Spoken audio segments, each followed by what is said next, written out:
What is Minecraft going to update next? That's the big question on everyone's mind. The Nether update is in sight, but what comes after that is a complete mystery. Each update needs to be bigger and bolder than the last, adding huge new features that alter how the world works. So today, I want you, yes, you sub, to go through the last decade of suggestions and add the most requested updates to Minecraft yourself.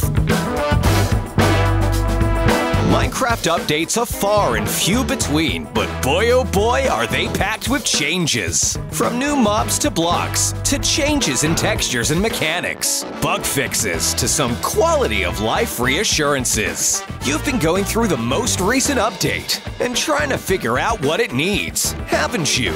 Now you're prepared to show them everything you've added in what we like to call the sub update.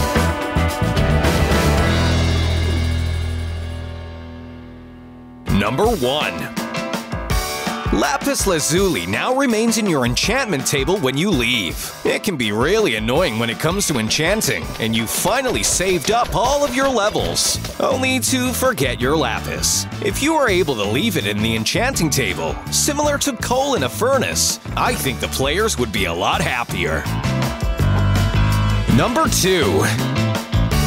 New types of ore have been added underground. Go check them out, sub! Coal, iron, gold, they're all old news. What about copper, tin, lead, nickel, platinum, aluminum?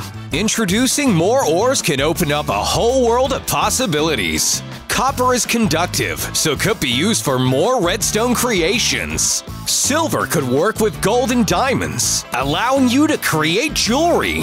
And titanium could even be a stronger armor set than diamond. Spicing up which ores appear underground could be enough to drive plenty of people back for another playthrough of the game. Number 3. With new ores, those caves definitely deserve a makeover too. You've been waiting for a cave update for years, haven't you, sub? Well, now you can make it so. Cave generation is pretty bare bones, but what if different types of caves could appear? Ice caves where you require torches and fire to stay warm.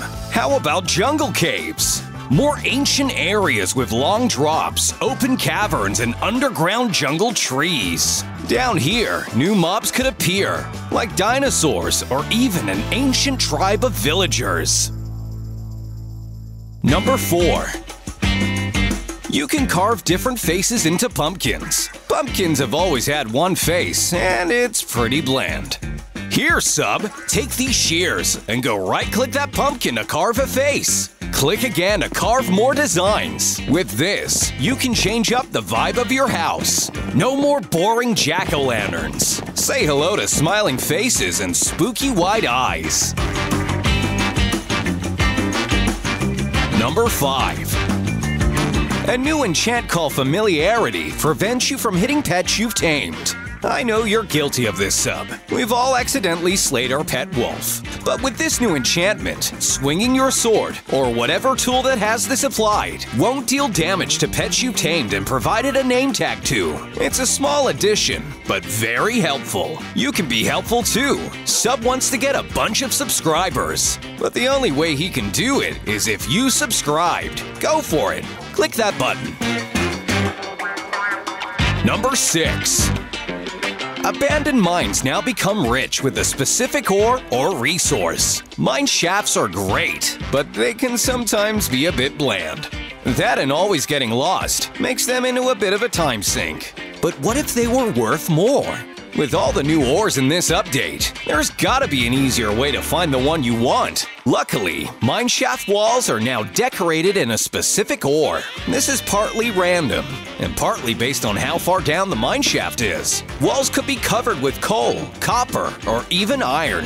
Diamond and emerald mines would be very rare in this case, but it allows you to find a large concentration of specific ore. While this might take away from the grind of mining, it does make a lot more sense, as the people who built these places had to be mining for something, right? Number 7.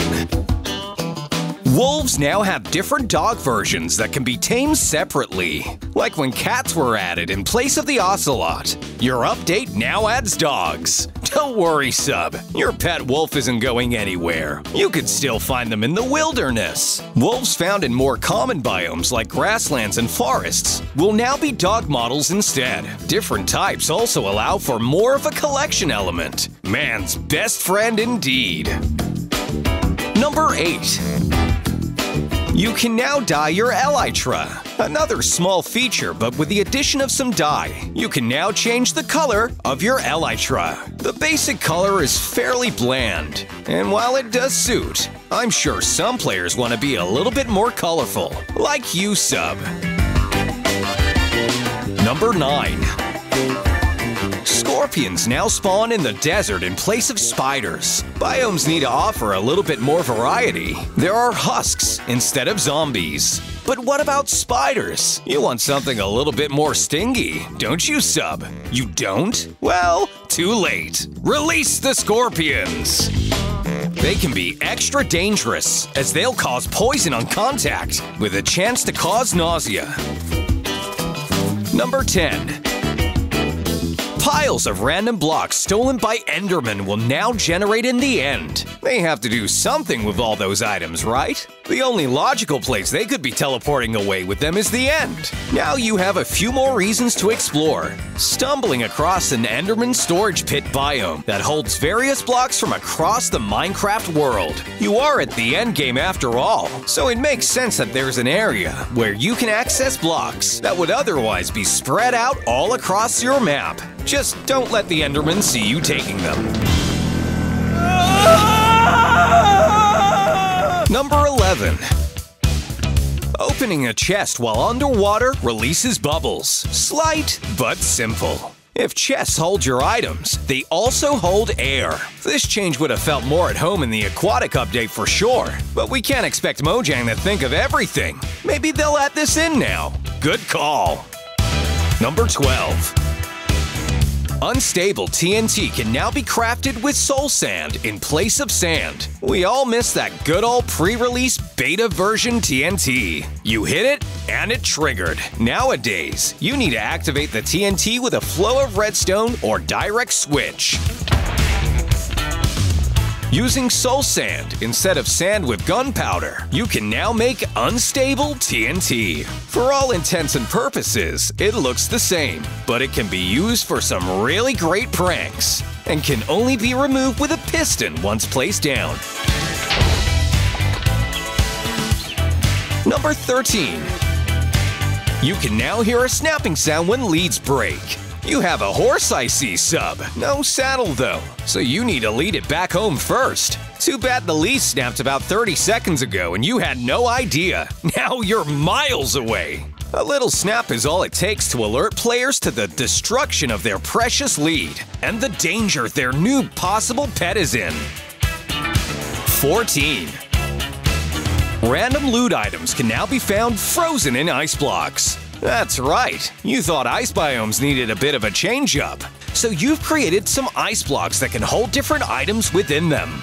These blocks can spawn throughout glaciers, ice caves, and perhaps even in ice temples. Destroying the ice will drop the item, which can sometimes even be as rare as an emerald or diamond. Number 15.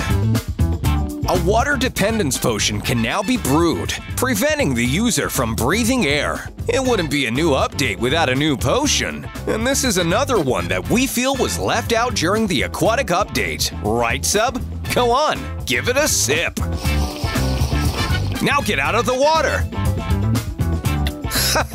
Psych! You can't! You now depend on water for as long as the potion lasts, meaning you'll take damage by breathing air and going on land. But the upside is, now you can breathe underwater. You could brew this potion by combining water breathing with poison. Number 16. Only players who haven't slept can see the phantom mobs. It is a phantom after all, brought on by sleep deprivation. Sounds almost like a hallucination, and as such, only the players who haven't slept should be able to see it. To any other player, you'll just look like a madman, swinging your sword aimlessly in the air at invisible targets. Number 17.